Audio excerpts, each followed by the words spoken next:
Okay, this is a short video to discuss solving equations that have absolute value.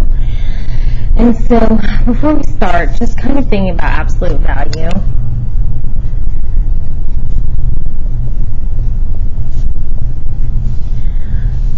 And looking at a problem like this, when just trying to figure out, okay, what number could that be? Well, x could be 1, right? 1 plus 2 is 3. The absolute value of 3 is 3. Remember, there's also another number that this could be, because this summation within the absolute value grouping symbol could also be negative 3. So thinking about it that way, x could be negative 5, because negative 5 plus 2, when I find the absolute value, is equal to 3. Just like x 1 plus 2 is equal to 3. So really, when I'm looking just at this part here, this answer inside the grouping symbol could equal 3 or negative 3. So that's actually how we're going to set up our equations for this. So looking at this here, we're actually going to isolate the grouping symbol, the absolute value, first. So we'll just start out by solving just like you normally would solve. We're going to go ahead and subtract 14 from both sides. We get 2, and then 2x minus 4, and the absolute value equals 16. Once we get to this point, we can go ahead and get rid of the 2 as well, so we can turn that into a 1. That's just going to turn to a 2, which is 1. So now we just have 2x minus 4, and the absolute value equals 8. Now, again, when we get here, the answer in here could be equal to 8, or it could be equal to negative 8. So we're going to actually set up two separate equations. The first one would be the answer if we just got that positive 8 in the absolute value. And the second equation would be equal to negative 8. Because this, again, could equal both the positive version and the negative version. And we'll check our answers afterwards. So this would just be, you just solve it just like a two-step. 12, so x is equal to 6. And this one we'd solve, add 4 to both sides.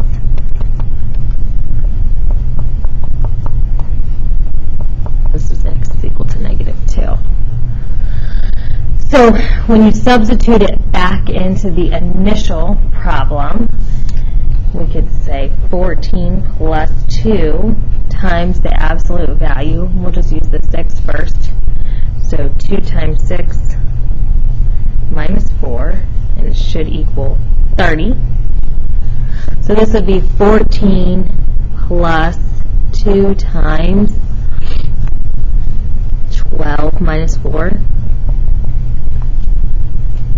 So 14 plus the absolute value here would be 8.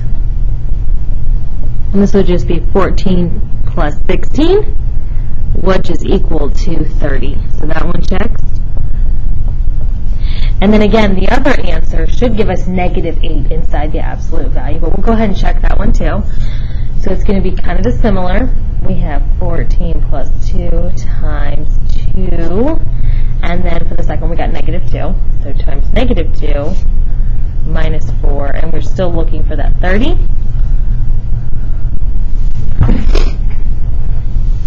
So this would be 14 plus 2. And then in the grouping symbol, 2 times negative 2 is negative 4. Negative 4 minus 4 is negative 8. And so this would turn into 14. This is a little crammed. 14 plus 16.